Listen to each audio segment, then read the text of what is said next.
Subscribe करिए HiFi study channel को, bell icon को प्रेस कीजिए लेटेस्ट वीडियो अपडेट सबसे पहले पाने के लिए। Hello friends, welcome back HiFi study changing the way of education. दोस्तों, आज आपका सीटेट का पहला दिन था एग्ज़ाम का। तो कई साथियों का एग्ज़ाम आज रहा होगा, ठीक है ना। तो उसमें उन्होंने देखा होगा कि मैथ जो है वो थोड़ा सा इजी अभी तक पूछी जा रही है। तो उसी के बेस के ऊपर आज की क्लास में मैं आपको एक्सपेक्टेड क्वेश्चन कराने वाला हूं, और ये सारे उन्हीं क्वेश्चन होंगे जो आपके प्रीवियस ईयर में आए हुए क्वेश्चन है, ठीक है ना। ये केवल वीडियो सी टेट मैथ के लिए है, बाकी टेट वालों का इससे कोई लेना देना नहीं है। तो वीडियो को बिना किसी देरी की शुरुआत करेंगे। जो नए साथी हैं वो चैनल को सब्सक्राइब कर सकते हैं, वीडियो को लाइक कर देना जब पसंद आएगी तब, और शेयर भी कर सकते हो। तो पहला क्वेश्चन आ चुका है फ़ोन के स्क्रीन के ऊपर, देखिए क्वेश्चन को और उसके बाद आप आंसर दीजिए, ठीक है ना भाई। क्वेश्चन नंबर वन की अगर मैं बात करता हूँ तो देखो, क्वेश्चन नंबर 1 कह रहा है कि किसी संख्या के आधे का 1/5 20 है। किसी संख्या के आधे का 1/5 क्या है? 20, यानी 5वां भाग। देखो मेरे भाई, अब बात को समझना। अगर मैं यहाँ पर संख्या मान लेता हूँ, हमने माना कि हमारी संख्या क्या है, हमने माना संख्या हमारी x है।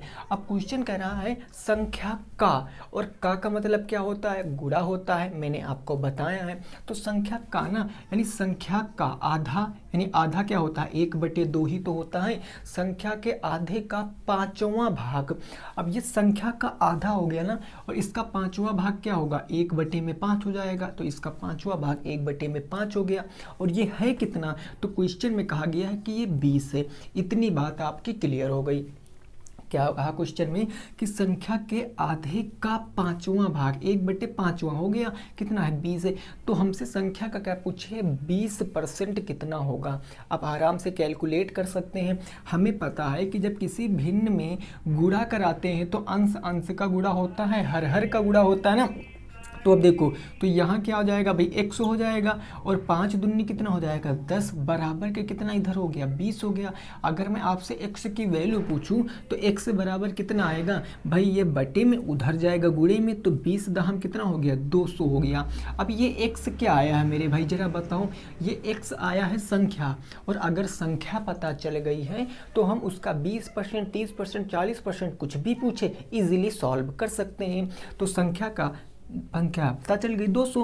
अब संख्या का 20% निकालना है ना, तो 200 का हम कितना निकाल देंगे? 20% निकाल देंगे, तो उत्तर कितना आ जाएगा? 40 आ जाएगा। तो 40 जिन भी साथियों का आ रहा था वो बिल्कुल राइट है।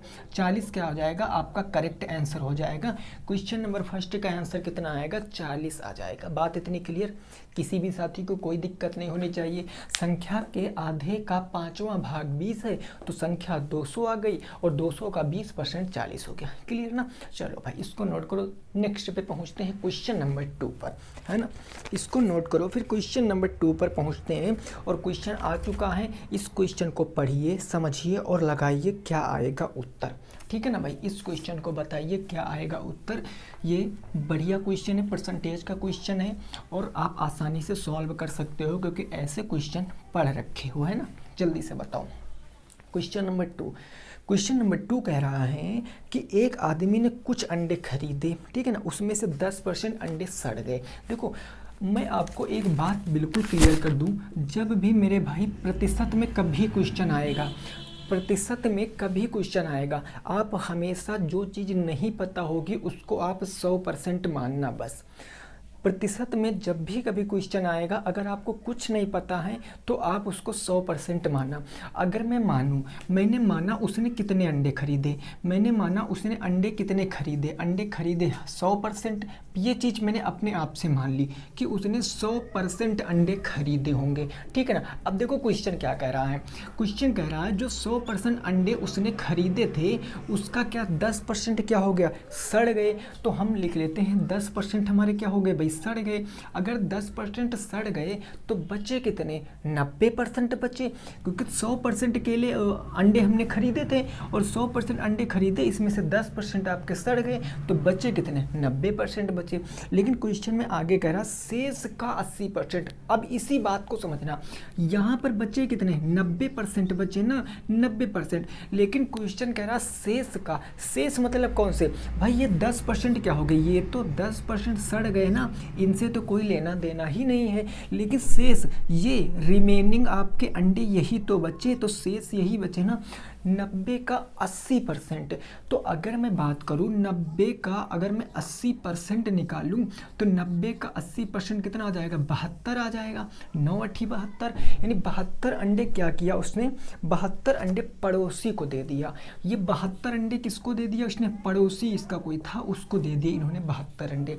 अगर 90 में से 72 अंडे उसने पड़ोसी को दे दिया तो बचे कितने अंडे, शेष कितने अंडे बचे बताओ भाई, शेष अंडे बचे कितने, 72 8 80 10 90, 18 अंडे बचे ना, है ना। अगर 72 अंडे उसने पड़ोसी को दे दिया तो बचे 18 अंडे। लेकिन क्वेश्चन में कह रहा है कि नहीं सर, अंडे बचे हैं उसके पास 36, यानी 18 ना बचकर कितने बचे हैं, 36 बचे हैं। ये 18 किसके बराबर होगा, 36 के बराबर होगा। तो क्वेश्चन में पूछा है उसने कितने अंडे खरीदे थे, हमने कितने अंडे माने 100%। अगर 18 बराबर 36 है तो 1 बराबर क्या हो जाएगा, 36/18 हो जाएगा। तो 100 बराबर पता करने के लिए इसमें हम 100 से गुणा करा देंगे, 36/18 इंटू के 100, 18 दूना 36 और 100 दूनी 200 आंसर आ जाएगा। बोलो बात क्लियर, कितना आंसर आएगा, 200। यानी कि जो वो आदमी था कितने अंडे खरीदा था, तो उसने 200 अंडे खरीदा था। ये आपका राइट आंसर होगा, 200 it will be right answer. Okay ना मेरे भाई, चीज़ों को समझ पाए हो, कोई दिक्कत नहीं, आसानी से। एक बात दिमाग में याद रखना, परसेंटेज में अगर कुछ नहीं पता है तो अपने आप में हर चीज़ 100% होती है। 100% पे कैलकुलेट कर लेना, इजीली आपका आंसर आ जाएगा। अब आके पहुँचते हैं क्वेश्चन नंबर 3 पर। इसको आप जल्दी से नोट कीजिए, फिर प्रश्न संख्या 3 पर पहुँचते हैं और देखते हैं वो क्या कह रहा है। ठीक है ना भाई, चलिए बात क्लियर हो गई ना। ओके, अब देखो प्रश्न संख्या 3, ये आपका रेशियो का क्वेश्चन है और बहुत आसान क्वेश्चन है। ऐसे क्वेश्चन एग्जाम में देखने को मिल सकते हैं। ठीक है ना भाई, इसका उत्तर बताओ क्या होता है।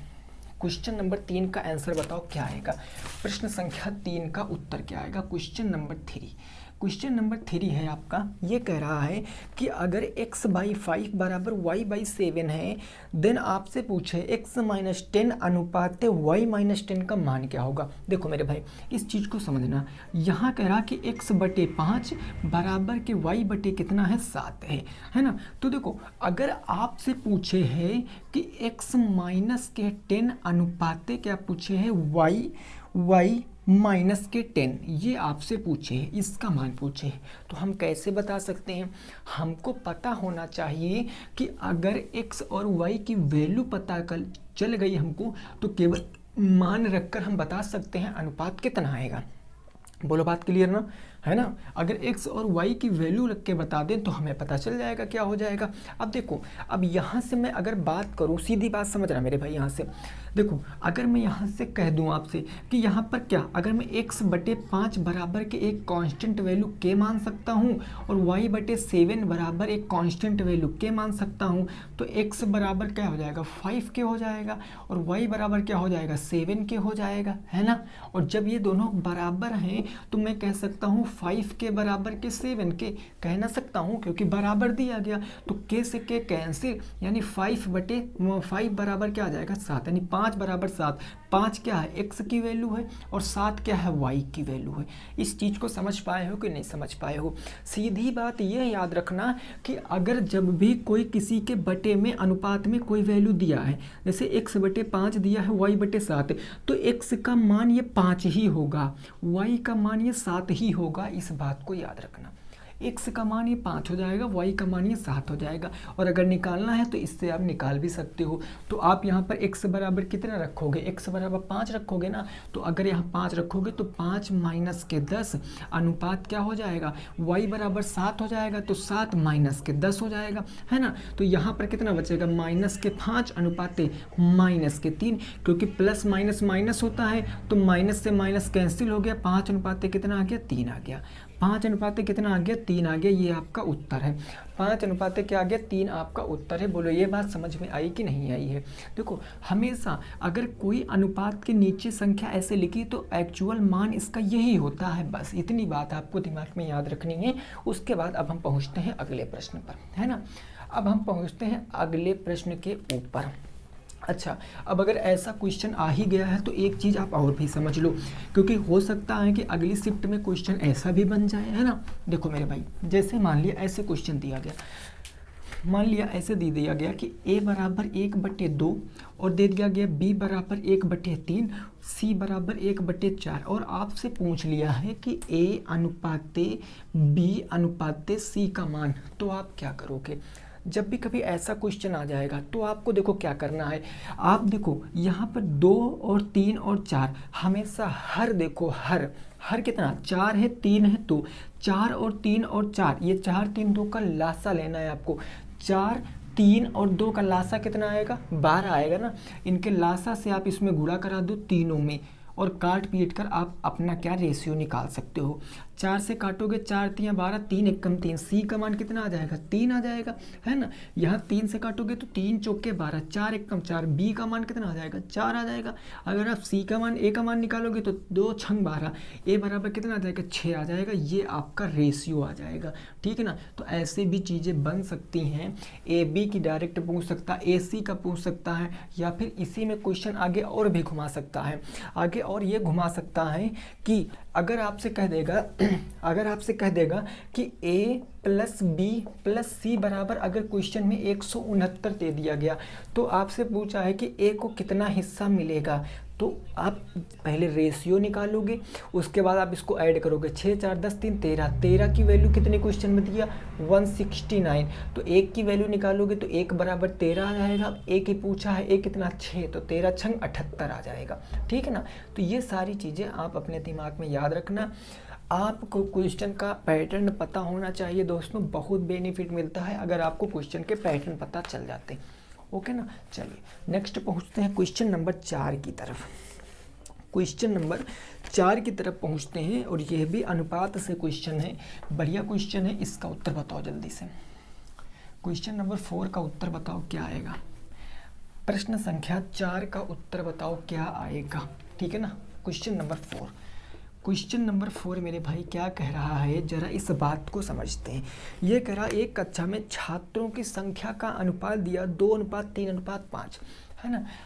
छात्रों की संख्या का अनुपात कितना दिया, 2:3:5, ठीक है ना। अब क्वेश्चन ये कह रहा है कि यदि प्रत्येक कक्षा में 20 छात्रों की वृद्धि कर दी जाती है, वृद्धि कितनी कर दी जाती है, 20 छात्रों की, तो वृद्धि कर दिया गया 20 छात्रों की। 20 छात्रों की वृद्धि करने के बाद जो नया अनुपात हमारा बन जाता है वो 4:5:7 बन जाता है। 4:5:7 बन जाता है। आपसे पूछा है कि छात्रों की कुल संख्या क्या होगा, टोटल नंबर ऑफ स्टूडेंट आपसे पूछा है। मेरे भाई एक बात समझना, अगर आपको कुल पूछे है ना तो कुल आप डायरेक्ट नहीं निकाल सकते हो। आपको करना क्या होगा, आप सीधा इनमें x लगाओ, क्योंकि रेशियो सबसे सरलतम रूप होता है। वह एक एक्चुअल नंबर नहीं होता। उसको एक्चुअल नंबर बनाने के लिए हम उनमें कोई ना कोई चर को ऐड करते हैं। ये मैंने आपको तकरीबन 2.5-3 महीने पहले जब पढ़ाया था परसेंटेज रेशियो, तब मैंने आपको बताया था। देखो अब यहाँ क्या करेंगे, 2x अनुपाते, ये क्या हो जाएगा 3x अनुपाते, ये क्या हो जाएगा 5x हो जाएगा। अब देखो, अब प्रत्येक कक्षा में कितने छात्रों की वृद्धि कर रहे हैं, 20 की ना। प्रत्येक कक्षा में 20 छात्रों की वृद्धि कर रहे हैं। कोई एक 2 सेक्शन ले लीजिए, मैंने माना ये 2 कक्षाएं मैंने ले लिया 3x और 5x, आप 2x और 3x भी ले सकते हैं। आइए समझते हैं। अगर मैं यहाँ पर लिख सकता हूँ, मैं 2x बटे का 3x लिख सकता हूँ। मैंने पहले इन 2 क्लासों को लिया, मैंने माना ये A क्लास है, ये B क्लास है, ये C क्लास है। मैंने इन 3 क्लासों में 2 क्लासों को लिया, A और B। अब देखो पर इसको हम रेशियो को बटे भी तो कह सकते हैं। हाँ सर बिल्कुल कह सकते हैं। वृद्धि क्रिया क्या कितनी 20 की, तो 20 हमने यहाँ प्लस कर दिया और हमने 20 यहाँ पर भी प्लस कर दिया और नया अनुपात निकल कर के आ गया है। तो नया अनुपात 4, 5, 7। अब जो आप यहाँ पर कक्षा लिए हो ना, उसी कक्षा का अनुपात लोगे। यहाँ आप A और B पहले 2 लिए थे, तो यहाँ पर भी पहले 2 लोगे, 4/5 और 4/5। अब इस चीज़ को आप इजीली सॉल्व कर सकते हो। एक परिमेय संख्या इधर है, एक परिमेय संख्या इधर है, क्रॉस मल्टीप्लाई यानी त्रियक गुणा कराओगे तो 5 का 2 से कराओगे, 5 दूनी 10x हो जाएगा। 20 का 5 से कराओगे, 20 पंचे 100 हो जाएगा। 4 का 3 से कराओगे तो 12x हो जाएगा और 4 का 2 से कराओगे तो 80 हो जाएगा।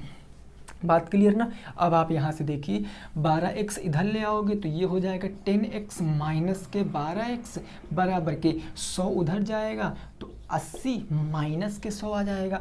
अगर 10x से 12x घटा दोगे तो माइनस का 2x बचेगा। बोलो बात क्लियर। माइनस का 2x बराबर इधर माइनस के 20, माइनस से माइनस कैंसिल। तो अगर मैं x की वैल्यू पूछूं कितना आएगा तो आप कहोगे सर 10 आएगा, क्योंकि 2 दहम 20, x की वैल्यू 10 आ गई। अब x की वैल्यू 10 आ गई, आपसे पूछा है कुल विद्यार्थी कितने हैं, तो कुल विद्यार्थी कितने हैं 2x 3x 5x।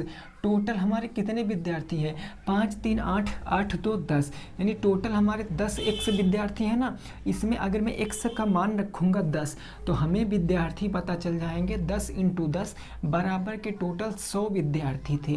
टोटल कितने विद्यार्थी थे 100 विद्यार्थी थे। आपका सही जवाब होगा 100 स्टूडेंट थे तीनों कक्षाओं में।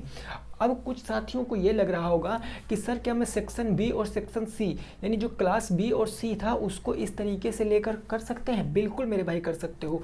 आप जहाँ पर 2x 3x था वहाँ पर 3x 5x कर दोगे, दोनों में 20-20 छात्रों की वृद्धि कर दोगे। उसके बाद रेशियो यहाँ पर 5 और 7 ले लोगे, क्योंकि जो सेक्शन लेना है वही रेशियो लेना।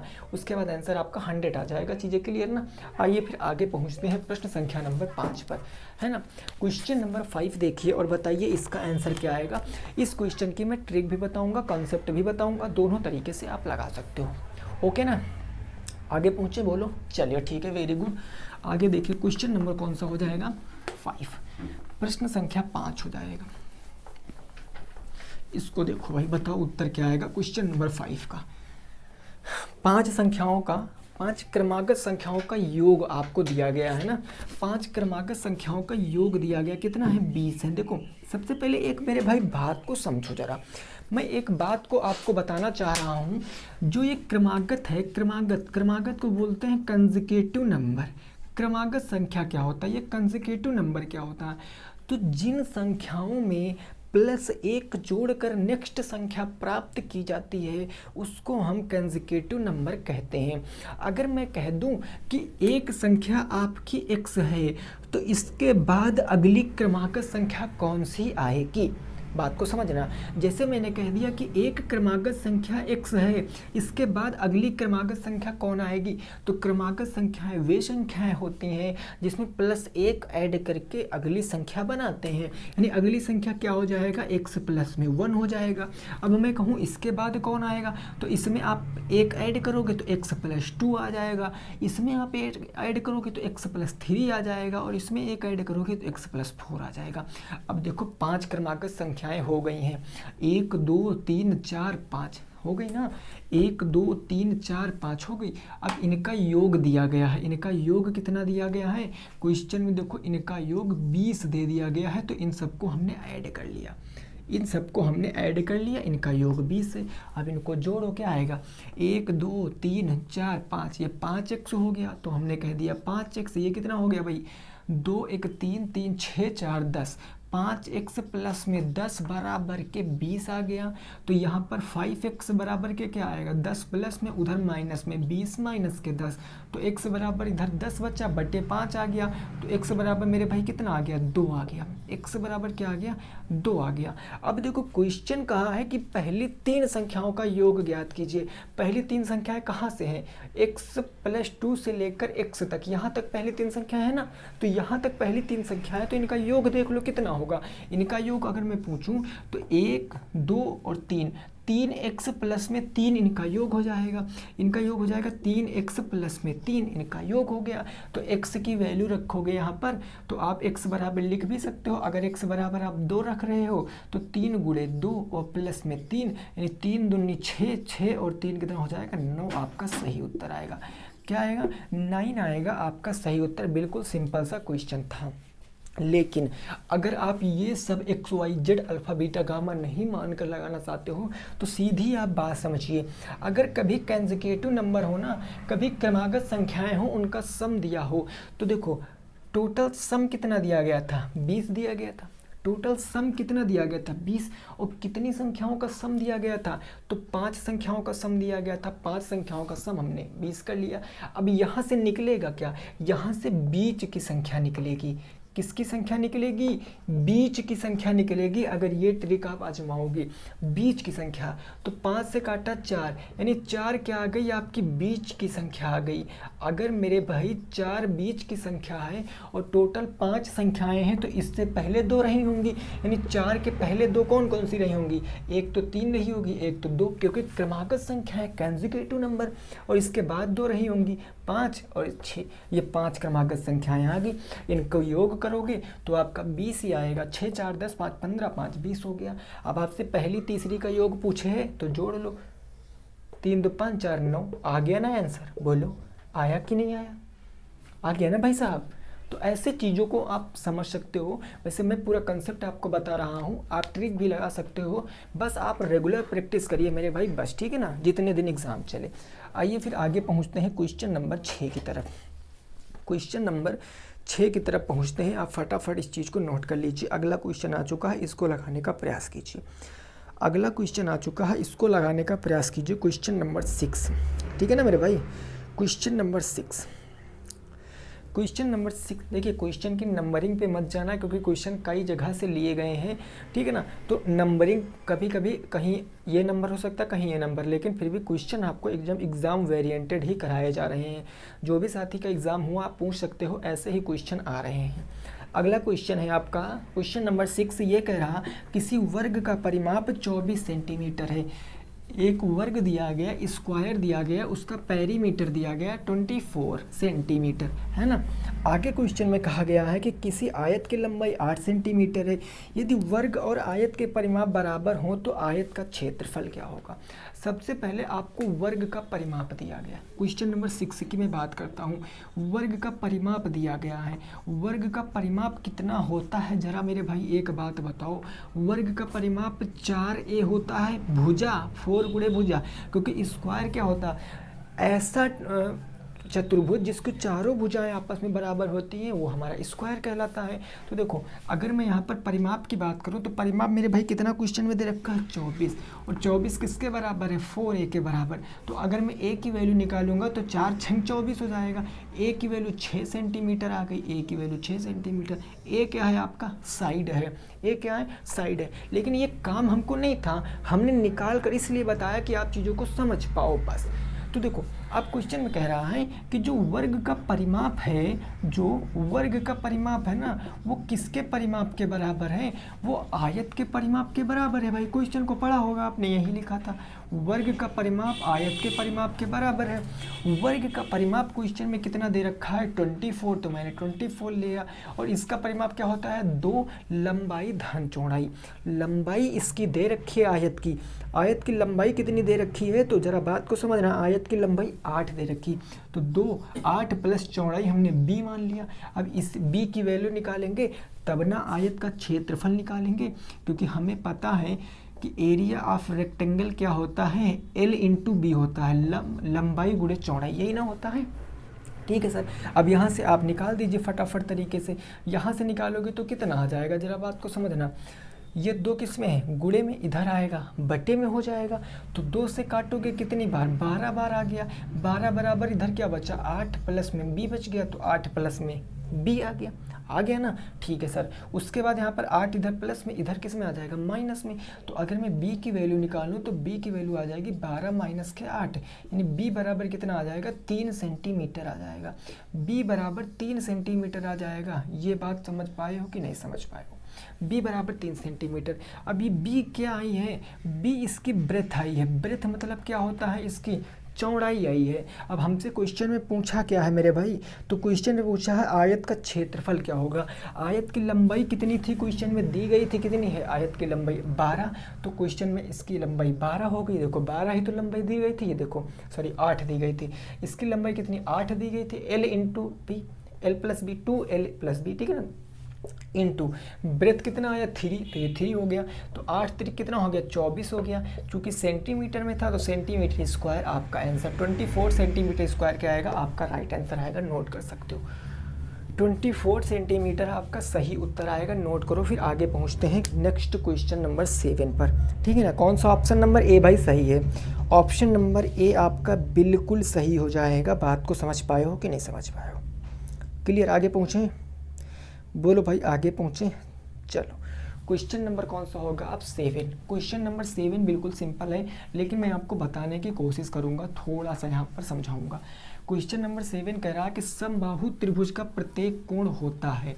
समबाहु त्रिभुज का प्रत्येक कोण कितने डिग्री का होता है, ये आपको बताना था, ठीक है ना। देखो अगर मैं क्वेश्चन नंबर 7 की बात करता हूँ तो समबाहु त्रिभुज क्या होता है, ये ऐसे बनता है समबाहु त्रिभुज। मैंने माना ये ए है, ये बी है और ये सी है। अब देखो समबाहु त्रिभुज की कुछ प्रॉपर्टी होती है, याद कर लीजिए बस। क्या होती है, पहली होती है प्रत्येक भुजा क्या होगी, बराबर होगी। प्रत्येक साइड क्या होगी मेरे भाई, इक्वल होगी। प्रत्येक साइड बराबर होती है, ये साइड इस साइड के बराबर और इसके बराबर। हम कह सकते हैं कि ए बी बराबर ए सी बराबर ए बी बराबर ए सी बराबर क्या हो जाएगा, आपका बी सी। ये तीनों साइड बराबर है तो आपका कोण ए बराबर हो जाएगा कोण बी के, बराबर हो जाएगा कोण सी के। और आपको पता है कि त्रिभुज के तीनों कोणों का योग कितने अंश होता है, 180 अंश होता है। अगर मैं मान लूँ यह भी x अंश है, यह भी x अंश है, यह भी x अंश है, तो मैं कह सकता हूँ कि x अंश प्लस में x अंश प्लस में x अंश बराबर के 180 डिग्री। ये हो जाएगा 3x अंश बराबर 180 डिग्री। देन x की वैल्यू क्या आएगी, 3 छंग 18 60 अंश।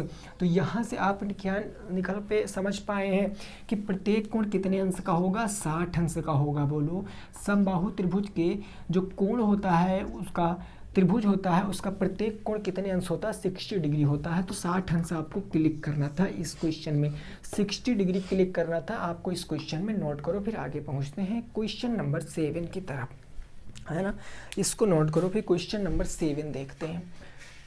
क्वेश्चन नंबर 7 देखते हैं क्या कह रहा है, उसको भी जरा समझ लेते हैं। अगला क्वेश्चन आपका एरिया से है, इसमें सर्किल का एरिया दिया गया है और आपसे पूछा क्या है, डायगोनल पूछा है, व्यास पूछा है। क्वेश्चन नंबर 8 का जवाब दो। क्वेश्चन नंबर 8 का जवाब दो, क्या आएगा आंसर। प्रश्न संख्या 8। प्रश्न संख्या, एक वृत्त का क्षेत्रफल दिया गया है कितना भाई, 314 वर्ग सेंटीमीटर। बहुत ही आसान क्वेश्चन है। एक वर्ग का क्षेत्रफल दे रखा है, क्वेश्चन नंबर 8। वृत्त का क्षेत्रफल दे रखा है, वृत्त का क्षेत्रफल दे रखा है कितना है, तो 314 सेंटीमीटर स्क्वायर, ठीक है ना।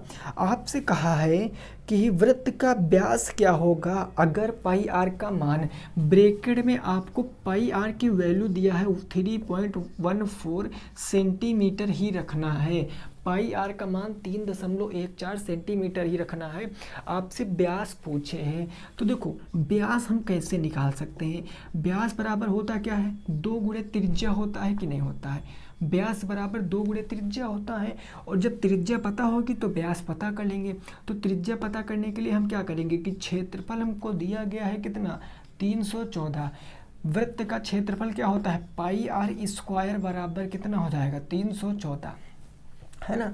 पाई आर की वैल्यू रखोगे 3.14, आर स्क्वायर बराबर के 314। आर स्क्वायर की वैल्यू निकालो, 3.14 गुणे में, उधर जाएगा बटे में। तो आर स्क्वायर बराबर क्या आएगा 314 बटे में 3.14 दशमलव हटा डबल जीरो बढ़ा, इससे ये कैंसिल 100 बार में। तो आर बराबर क्या आ जाएगा √100 आ जाएगा ना। √100 का मतलब 10 सेंटीमीटर। आर आपकी त्रिज्या होती है तो व्यास क्या आ जाएगा भाई 2 × 10, 10 दूनी 20 सेंटीमीटर आपका राइट आंसर। 20 सेंटीमीटर आपका एकदम राइट आंसर होगा। बोलो बात क्लियर। ये सारी चीज़ें आप पढ़ रखे हो, इजीली आप इसको सॉल्व कर पाए होगे। यानी कि कौन सा ऑप्शन सही हो जाएगा भाई इसमें, ऑप्शन नंबर सी बिल्कुल करेक्ट हो जाएगा। ऑप्शन नंबर सी बिल्कुल करेक्ट है। नोट करो फिर आगे पहुंचते हैं। इसको नोट करो फिर प्रश्न संख्या नंबर 9 देखते हैं क्या कह रहा और उसको भी समझते हैं। और ये मोस्ट इम्पॉर्टेंट क्वेश्चन है। प्रश्न संख्या 9 जो नाव वाला है ये बहुत इम्पॉर्टेंट है, ठीक है ना। इसका कंसेप्ट समझ कर ही जाना अगला एग्ज़ाम देने। Question number 9। क्वेश्चन नंबर 9 में कहा गया शांत जल में एक नाव की चाल 13 किलोमीटर प्रति घंटा है तथा धारा का वेग 4 किलोमीटर प्रति घंटा है। धारा की दिशा में 68 किलोमीटर दूरी तय करने में कितना समय लगेगा, कितना समय लगेगा। देखो जब मेरे भाई जब कभी ऐसा क्वेश्चन आएगा तो चाल क्या होगी, चाल बराबर क्या हो जाएगा बताओ। जो क्वेश्चन दिया गया ना कि धारा में नाव की चाल, शांत जल में नाव की चाल और धारा का वेग, ये जो दिया गया ना, यानी कि जो शांत जल में नाव की चाल है, जो शांत जल में नाव की चाल है, शांत जल में नाव की चाल प्लस धारा का वेग, धारा वेग अगर इन दोनों को ऐड कर दोगे ना तो आपकी स्पीड पता चल जाती है, मतलब आपकी चाल पता चल जाती है। अब शांत जल में नाव की चाल कितनी है 13 और धारा का वेग कितना है 4, तो 13 4 कितना हो गया 17। यानी मैं आपसे कहूँ कि चाल बराबर कितना हो गया 17 किलोमीटर प्रति घंटा। 17 किलोमीटर प्रति घंटा, चाल बराबर हो गया 17 किलोमीटर प्रति घंटा। समय आपको क्वेश्चन में गिवन है कि समय आपको बताना है और दूरी डिस्टेंस आपको दिया गया है, कितना दिया गया है भाई 68, ये तो दिया गया ना, हाँ 68 किलोमीटर की दूरी आपको तय करनी, समय बताना। तो गोल्डन फार्मूला क्या होता है, चाल बराबर दूरी बटे समय, यही ना होता है मेरे भाई, चाल बराबर दूरी बटे समय। अब हमको क्या बताना, समय बताना है, तो समय हम इधर ले आएंगे तो समय बराबर क्या हो जाएगा, समय बराबर हो जाएगा दूरी बटे चाल। समय बराबर दूरी बटे चाल। दूरी कितनी है 68, चाल कितनी है 17 चौके 68, 4 घंटे आपका राइट आंसर आएगा। तो जिन भी साथियों का 4 घंटे आ रहा था वो बिल्कुल सही आंसर है। 4 घंटे आपका सही जवाब है, नोट करिए फिर आगे पहुंचते हैं। 4 घंटे क्या हो जाएगा, बिल्कुल सही आंसर हो जाएगा। आगे पहुंचते हैं क्वेश्चन नंबर किस पे भैया, तो क्वेश्चन नंबर अपने 10 पर, ठीक है ना, क्वेश्चन नंबर 10 पर। यहाँ तक की बात क्लियर है। चलो ठीक है, आगे देखते हैं प्रश्न संख्या नंबर 10। प्रश्न संख्या नंबर 10 देखते हैं क्या कह रहा है, उसको भी जरा समझ लेते हैं और आप बताओ क्या आएगा उत्तर। अनुपात से एक और क्वेश्चन आ गया, अनुपात से एक और क्वेश्चन आ गया, इसका जवाब आपको बताना है, ठीक है ना। चलो क्वेश्चन नंबर 10। क्वेश्चन नंबर 10 कह रहा है कि 16 ग्राम सोने में, सोना कितना है 16 ग्राम, कितना और सोना मिलाया जाए कि अनुपात 5:2 हो जाए, है ना। देखो 16 ग्राम सोना है, गोल्ड कितना है 16 ग्राम, कितना और सोना मिलाया जाए, यही तो कह रहा है ना, कितना और तांबा मिलाया जाए कि अनुपात 5:2 हो जाए। अब देखो इसको आप कैसे लगा सकते हो, 16 ग्राम में हमने मान लिया क्या बनाया जाए x, तो अनुपात कितना हो जाए 5:2 हो जाए। बोलो भाई 5:2 है ना, 5:2। अब आंसर लगा सकते हो। आउटर यानी अंदर के पदों से गुणा, बाहर के बाहर पदों से गुणा, तो ये क्या हो जाएगा 5x बराबर के 16 × के 2, यही ना। तो x की वैल्यू निकालोगे 16 दूना 32 और ये 32 डिवाइडेड बाई 5, 5 6 के 30, 5 चौके 20, 6.4 ग्राम आपका राइट आंसर। 6.4 ग्राम क्या आ जाएगा आपका सही जवाब आएगा, नोट कर सकते हो। 6.4 ग्राम आपका सही जवाब आएगा, नोट करो। फिर आगे पहुंचते हैं क्वेश्चन नंबर किस पर मेरे भाई, तो क्वेश्चन नंबर हम लोग पहुंचते हैं 11 पर, है ना। बात को समझ गए हो ना, फटाफट नोट करो फिर आगे पहुंचते हैं प्रश्न संख्या 11 पर। चलिए भाई अगला क्वेश्चन नंबर 11। यहाँ तक की बात में किसी भी साथी को कोई दिक्कत नहीं होनी चाहिए, है ना। क्वेश्चन नंबर 11 कह रहा है कि किस राशि पर 8 मास का ब्याज 6.25% वार्षिक दर से 37.50 रुपये हो जाएगा। बहुत ही आसान क्वेश्चन है। इस क्वेश्चन को हम कैसे लगाएंगे? हमको राशि नहीं पता, राशि के बारे में कोई आइडिया नहीं ना। बोलो भाई, राशि के बारे में कोई आइडिया नहीं, हमसे राशि ही पूछे है। अगर ऐसा क्वेश्चन आएगा, जब कभी राशि पूछेगा, चाहे वो सिंपल इंटरेस्ट हो चाहे वो कंपाउंड इंटरेस्ट हो, आप हमेशा 100 मानकर लगाना, आसानी से सॉल्व कर पाओगे। मैंने माना राशि कितनी है, मैंने माना मेरा धन, मेरी राशि कितनी है, तो 100 रुपये है, ठीक है ना। क्लियर ना। राशि 100 मान लिया। रेट कितनी दी गई है? 6.25% पर एनम। एनम मतलब क्या होता है? वार्षिक, है ना, वार्षिक। और मेरे को टाइम भी दिया है। टाइम कितना दिया गया? 8 माह। टाइम 8 माह। और सिंपल इंटरेस्ट दिया है। साधारण ब्याज कितना दिया गया? 37 रुपये 50 पैसे। 37 रुपये 50 पैसे मेरा सिंपल इंटरेस्ट है। एक बात मेरे भाई समझना, ये आपकी रेट कैसी क्वेश्चन में दी गई है? वार्षिक दी गई है ना, वार्षिक। अगर आपकी रेट वार्षिक है तो आपका समय भी वार्षिक होगा। अगर आपकी रेट वार्षिक है तो आपका समय भी क्या होगा? वार्षिक होगा। महीने को वर्ष में बदलने के लिए क्या करते हैं? एक साल में कितने महीने होते हैं? एक साल में 12 महीने होते हैं। 12 से डिवाइड कर देंगे, 8/12 हो जाएगा। 8/12, ये 8/12 अब माह न रहकर क्या हो जाएगा? वर्ष हो जाएगा। बस अब हम इसको कैलकुलेट कर लेंगे, आंसर आ जाएगा। क्वेश्चन क्या होता है? सिंपल इंटरेस्ट बराबर के P into R into T divided by 100, है ना। सिंपल इंटरेस्ट कितना है? 37.5, तो हमने 37.50। प्रिंसिपल कितना है? 100, तो प्रिंसिपल 100, जरा सा मैं मार्कर चेंज कर लेता हूँ, है ना भाई। प्रिंसिपल कितना हो गया? 100। रेट कितनी है? रेट 6.25। टाइम कितना है? 8, और बटे में क्या हो जाएगा? 12, और इंटू क्या हो जाएगा? 100 हो जाएगा। बस आप कैलकुलेट कर लीजिए, कोई दिक्कत नहीं है। 100 से 100 जय श्री राम, कट गया ना। दशमलव हटा, दशमलव के बाद 2 जीरो हैं, 2 जीरो हमने यहाँ पर क्या किए? बढ़ा लिए भाई, है ना। या हम 2 जीरो यहाँ नहीं बढ़ाते हैं, हम डायरेक्ट देखो इन दशमलव से इन दशमलव भाई साहब को हम काट देते हैं। तो अब देखो 4 से काटेंगे, 4 दूनी 8 हो गया, और 4 तियाँ 12 हो गया, है ना। 3 से क्या कट जाएगा? नहीं कटेगा सर, 3 से नहीं कटेगा, कोई नहीं, हम इसको 2 से काट देंगे। 2 से काटेंगे, 2 1 कम 2 17 हो गया, 2 8 16, 1 बचा, 2 7 14, 2 5 10, 18 75 आ गया। 625 से 3 बार में एक चला जाएगा, 600 तियाँ 1800, 25 तियाँ 75, ये 3 हो गया। ये 3 इधर आएगा गुणे में, तो कितना आ जाएगा आपका? बोलो भाई, ये 3 और 3, देखो भाई बात को समझ। 3 त्रिक का कितना हो गया? 9, यानी 1 बराबर कितना? 9 आ गया कि नहीं आ गया? 1 बराबर 9 आ गया कि नहीं आ गया? बात को समझना। अगर 1 बराबर 9 आ गया, मूलधन पूछे थे, 100 बराबर 100 से गुणा करा दीजिए भाई साहब। 100 से गुणा कराओगे, 900 will be the right answer. 900 क्या आएगा? आपका सही आंसर आएगा। बात क्लियर कि नहीं क्लियर? 900 क्या आएगा? आपका सही जवाब आएगा। नोट करो, फिर आगे पहुँचते हैं।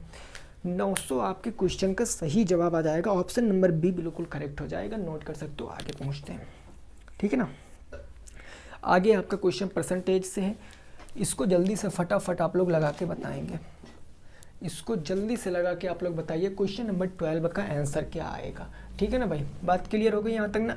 1 बराबर जब 9 आ गया तो 100 बराबर 100 से गुणा करा दिया, 9 की वैल्यू हमने निकाले 900 रुपये, ठीक है ना। चलिए क्वेश्चन नंबर 12 बताइए क्या आएगा आंसर। प्रश्न संख्या 12 का, प्रश्न 12 का उत्तर बताओ क्या आएगा। ये कह रहा है कि एक टीम ने 20 खेलों में, एक टीम ने 20 खेल खेले। एक टीम है कोई, ठीक है ना। ये क्वेश्चन नंबर 12। एक टीम ने कितने टोटल खेल खेले? 20 खेले।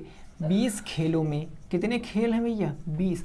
20 खेलों में वह 80% क्या हो गया? 80% खेल जीतता है। अगर मैं जीतने की बात कर रहा हूँ कि कितने खेलों में उसकी जीत होती है, तो 80% खेलों में उसकी जीत होती है। अगर 80% में जीत होती है तो हार कितने % में होती है? मेरे भाई ज़रा बता दीजिए चीज़ों को। अगर 80% में जीत हो रही तो हार कितने में हो रही है? हमने अभी आपको बताया प्रतिशत का जब भी कोई क्वेश्चन आएगा आप उसको 100% पे कैलकुलेट करना है ना, बस 100% पे आपको कैलकुलेट करना है। बस 100% में से अगर आपने 20 खेल आएंगे ना आएंगे। अब क्वेश्चन में पूछा गया उन्होंने कितने खेल हारे, कितने हारे, 20% हारे ना, तो डायरेक्ट आप 20 का 20% निकाल दीजिए भाई साहब। तो आपको पता है कितने खेल हारे, 4 खेल आ गए। ये तो आ गया पहला तरीका। अगर आपको ये नहीं करना आता है, कोई नहीं सर, कोई नहीं ना, ये नहीं करना आता, ठीक है। 80% खेल जीते हैं तो किसका खेल, इन्हीं का तो 80% जीतेंगे। तो 20 का 80% अगर वो जीत गए, यानी कितने खेल जीत गए, 16 मैच उन्होंने जीत लिए। 20 खेल खेले, 16 जीत लिए। अगर 20 में 16 जीत लिए तो हारे कितने, 16 20 माइनस के 16 यानी 4 हारे। दूसरा भी तरीका बिल्कुल सफिशिएंट है, कोई भी लगा सकते हो, चीज़ें आपके ऊपर है कैसा समझते हो। यहाँ 4 मैच हारे, 4 यहाँ भी हारे। ये हो गया तरीका अच्छा वाला, क्योंकि कभी कभी क्वेश्चन घुमाता है तब भी आप इससे लगा सकते हो। और ये आप डायरेक्ट नॉर्मल मेंटल एबिलिटी से अपनी सोच सकते हो, ठीक है ना। चलिए नोट कीजिए, आगे पहुंचते हैं क्वेश्चन नंबर किस पर, 13 पर। क्वेश्चन नंबर 13 हमारा लास्ट क्वेश्चन होगा आज की क्लास का, क्योंकि आपको पता है सीटेट में पेडागॉजी के ज़्यादा क्वेश्चन आते हैं। जो लेंथी क्वेश्चन थे, जो सॉल्व कराने वाले थे, वो मैंने आपको सॉल्व करा दिया है, ठीक है ना भाई। तो अगला क्वेश्चन आप इसको बताओ, अगला क्वेश्चन आप बताओ इसका क्या उत्तर आएगा। आ चुका है स्क्रीन के ऊपर, इसका बताओ। बहुत ही सिंपल है, बिल्कुल सिंपल सा क्वेश्चन है। मैं तो कहता हूँ इसमें कुछ करने की ज़रूरत ही नहीं है, सीधा आपको आंसर देना है विद ऑप्शन। जल्दी से बताओ क्वेश्चन नंबर 13 का आंसर। देखो क्वेश्चन नंबर 13 क्या कह रहा है, ये कह रहा है कि 20 संख्याओं का माध्य 59 है। 20 संख्याएं हैं, संख्याएं कितनी हैं, 20 संख्याओं का आपको माध्य दिया है। माध्य कितना दिया है, 59 दिया गया। कह रहा है कि अगर प्रत्येक संख्या में 3 जोड़ रहे हो तो नया माध्य क्या होगा, यही ना, हाँ, तब नया माध्य क्या होगा। अगर मेरे भाई प्रत्येक संख्या में अगर आप 3 जोड़ते हो, अगर आप इसको बेसिक तरीके से लगाओगे तो बात को समझने की ज़रूरत है आपको। देखो अगर मैं यहाँ से टोटल योग निकालूं, कुल योग निकालूं, पहले आप तरीका समझ लीजिए, फिर इसका आप सीधे विद ऑप्शन कैसे उत्तर दे दोगे। कुल योग 20 संख्याओं का माध्य 59 है, तो कुल योग कितना हो जाएगा, 20 इंटू 59 हो जाएगा ना। अगर मैं पूछूं कुल योग कितना आएगा, 9 दूनी 18 के 8 एक आ गया, 5 दूनी से 1180 कुल योग आ गया। 1180 कुल योग आया कि नहीं आया, आ गया ना। अब देखो, अब कह रहा प्रत्येक में 3 जोड़ दोगे। अगर भैया 20 संख्याओं में 30 जोड़ दोगे तो टोटल कितना जोड़ोगे। अगर एक संख्या में 3 जोड़ रहे हो तो 20 संख्या में 60 नहीं जोड़ोगे। बोलो ये बात तो भैया आपकी समझ में आ ही रही होगी, क्योंकि क्वेश्चन में कह रहा कि प्रत्येक संख्या में 3 जोड़ रहे हो, तो मतलब 20 में हम 60 जोड़ रहे हैं, क्योंकि 20 3 60 हो जाएगा। अगर नया अगर आपसे मैं योग पूछूं कि नया योग क्या आएगा, बोलो भाई नया कुल कितना आएगा। पहले योग था आपका 20 इंटू 5 1180, अब नया योग कितना आएगा, 1180 में आप 60 और जोड़ रहे हो, तो 1180 प्लस में 60 हो जाएगा, यानी कितना हो जाएगा, 0 8 6 14 के 4 1 1 2 1240 आ जाएगा। बात क्लियर, कितना आ जाएगा सर, 1240 आ जाएगा। अब क्वेश्चन कहा है माध्य बताए, नया माध्य, तो माध्य बराबर क्या होता है, कुल योग बटे कुल संख्या। कुल योग बटे क्या होता है, कुल संख्या होता है ना, और कुल योग बटे कुल संख्या। कुल योग कितना है 1240, और संख्या तो उतनी ही है 20 है। 20 से डिवाइड कर दीजिए, 0 से 0 जय श्री राम, 2 छंग 12 2 दूनी 4 62 आ जाएगा। कितना आ जाएगा, 62 आ जाएगा आपका राइट आंसर। लेकिन सुनो मेरे भाई, अगर आप इस चीज़ को समझ नहीं पाए हो तो एक चीज़ समझो, अगर भैया क्वेश्चन में अगर आप प्रत्येक संख्या में 3 जोड़ रहे हो ना, तो औसत भी तो 3 बढ़ जाएगा, क्योंकि औसत माध्य का मतलब क्या होता है, इक्वल बांटना। माध्य का मतलब इक्वल बांटना ही तो होता है। तो अगर आप 3 प्रत्येक नंबर में जोड़ रहे हो तो माध्य में भी 3 जोड़ दो, यानी 59 + 3 = 62। कुछ करना है नहीं, खत्म। 62 क्या आएगा, आपका राइट आंसर आएगा। तो उम्मीद करते हैं आपको ये चीज़ें समझ में आई होंगी। अगर वीडियो पसंद आई है तो वीडियो को लाइक करना, शेयर करना, कमेंट करना। मिलेंगे नेक्स्ट क्लास में, तब तक के लिए जय हिंद, जय भारत और वंदे मातरम।